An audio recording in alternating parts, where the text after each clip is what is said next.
Fit light loon, chavin doon. Far ye ging, aft to sing. Fus to hear, a fus air. Fans a tour, AC a glare. Now that's my imperfect attempt at poetry, which has not been something that we've heard anything of in the debate thus far. And of course, it's poetry that uses the language of the North East, the Doric. And poetry is, of course, something for which Scotland is known the worldwide through the great poems of Robert Burns. We see outside the Canongate Kirk a nice new statue to Robert Ferguson, who was the fellow that Robert Burns wrote a post-mortem obituary for, referring to Robert Ferguson as his elder brother in the Muse.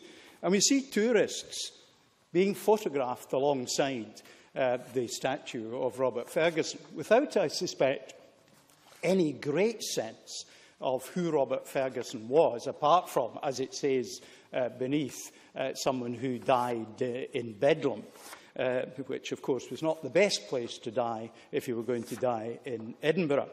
So we have a cultural heritage. I will, yes, ma'am. McAlpine. I thank him for raising the issue of Robert Ferguson. Does he agree with me that perhaps the poet would be better known amongst Scots if the National Portrait Gallery hadn't hidden away his portrait in the vaults instead of putting it on permanent display? An answer as a poet, Mr. Stevenson. I find extemporising with poetry even more fundamentally difficult than putting words on a bit of paper, so I will resist that temptation, if I may.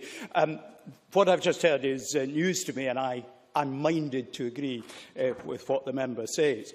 But certainly words, literature, poetry are an important part of our connection with the world and our gift to the world.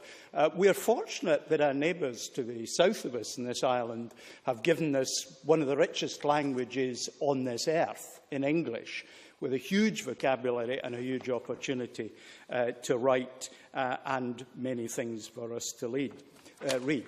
So I hope that that becomes an important part of what we do. The Wigton Book Festival has been a good example of a small town creating a niche in cultural and tourist terms that perhaps can be copied elsewhere. I have the feeling there's room for a food town in the north-east of Scotland, and I'd like to think that we might do something about it. Joan McAlpine, of course, there's a debate on food on Thursday. We've got lots of locations that people come to, family connections. Richard Simpson mentioned genealogy, and I've been studying genealogy in my family for over 50 years.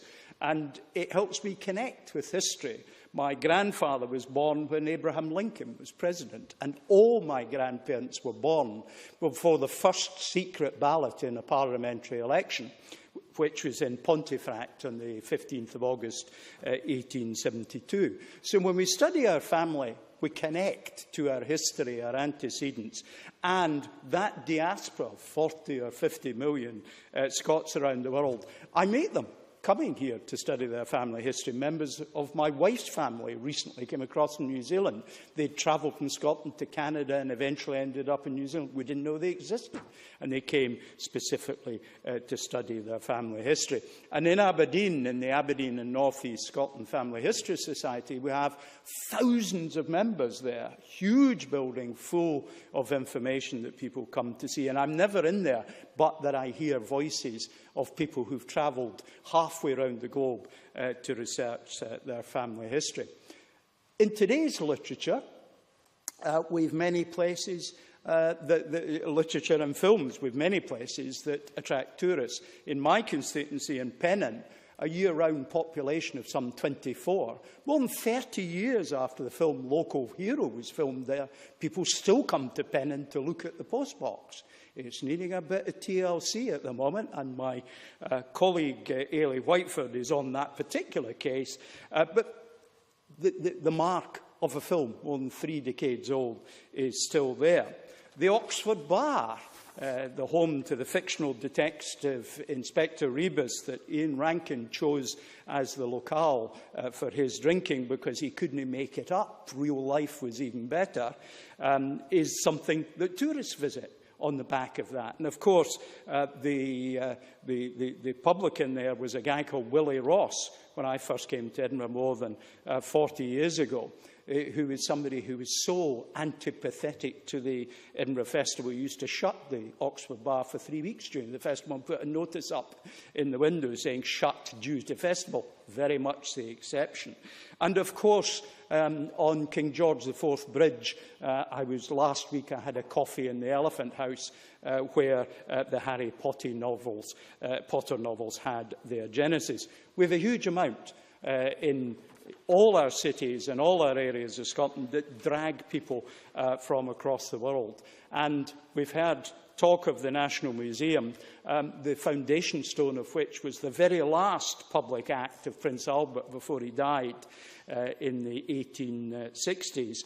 I went there when I was a youngster. I can still remember things I saw there. Let's hope the cultural inheritance for those who come to Scotland today is as rich as I feel mine is. Presiding Officer.